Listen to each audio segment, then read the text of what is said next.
I felt good about it. It really gave me that opportunity to make a few cases I hadn't made before. And that is that when I look at the fact that we have had 45 presidents and they've all been men, and all vice presidents that are men, I don't really whine about this. We have a president that is adding debt by the day. His tax bill added over $1 trillion in debt. I didn't even vote for the last budget bill because I'm very concerned of what he's doing.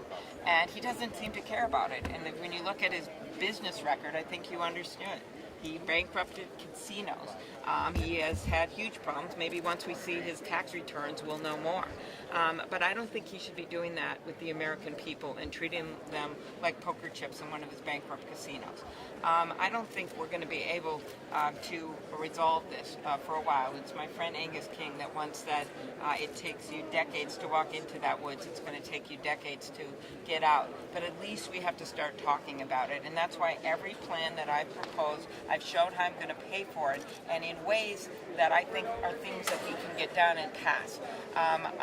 Everything from rolling back a number of those regressive measures in the Republican tax bill, which is incredibly unpopular because it puts so much in the hands of the wealthy, to finally doing something about closing the hedge fund loophole, to taking that capital gains rate and putting it at a way that's more fair to all Americans. There are so many things that we can do, and we have to start that discussion.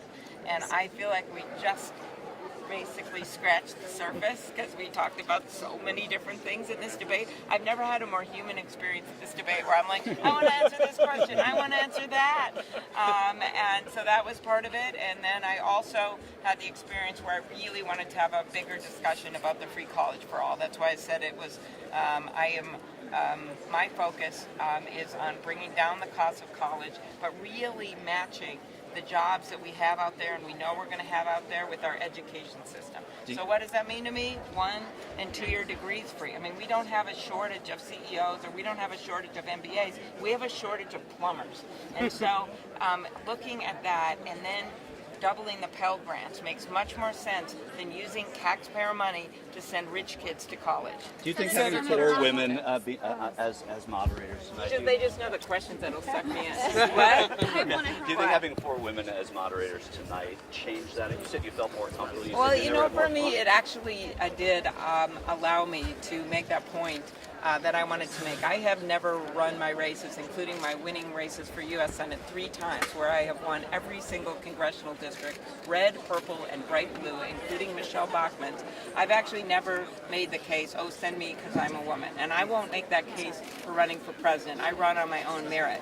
But when I am asked about people's experience, I can't help but think of the fact that, as I said, I think Mayor Pete's qualified, but I don't think a woman who was a mayor of a small town, and that was their political experience, would be able to be on that debate stage. I still believe that because I think we're held to a higher standard. That's fine. I'll meet that standard. I will. But what got me going is if you don't believe me about this standard, then how come we've had 45 presidents and you can't name one woman? And how come we've had even more than that vice presidents and you can't name one woman? So my moment for me, and maybe it was helped by the fact that we had 4 women moderators, was to finally say, hey, I don't look like these guys that were in there. And I have been shocked. I read in my press clips last week where some guy, a journalist, said, well, she doesn't look presidential. And I'm like, serious? Look at me. I'm wearing bright blue. I look presidential. But, you know, I'm not as tall as these guys. I could be taller if I wanted to wear high shoes. I'm not going to stand there in high shoes for 3 hours. I am not as skinny as some of these people, and I don't have as loud a voice. Well, I kind of have a loud voice. And I think it's really important for women, if we're going to get in power, including in the boardroom, for people to start talking about the fact that we're not going to look like any of the other presidents. And I wanted to take that on in a big way. We're going to go. And I think people need to understand that they need to start thinking about this through a different lens. That what matters is if you are competent, if you are smart, and if you can get things done. I have those things. The second thing I wanted to say was, boy, Democratic voters are united on one thing. We want to win. We want to have a candidate that's going to get our fired up base with us, including the African American community, but we also want to make sure we bring in independent and moderate Republicans. And I am the one that has a track record that showed I've won and brought out votes. In fact, highest voter turnout in the country last time when I led the ticket in the bluest of blue districts. But I have also brought in suburban voters big time. I have brought in rural voters big time. So you can't just talk the talk. You've got to actually show you can get this done. So for me, I'd say, okay, I've got the record of competence. I've got the record of winning.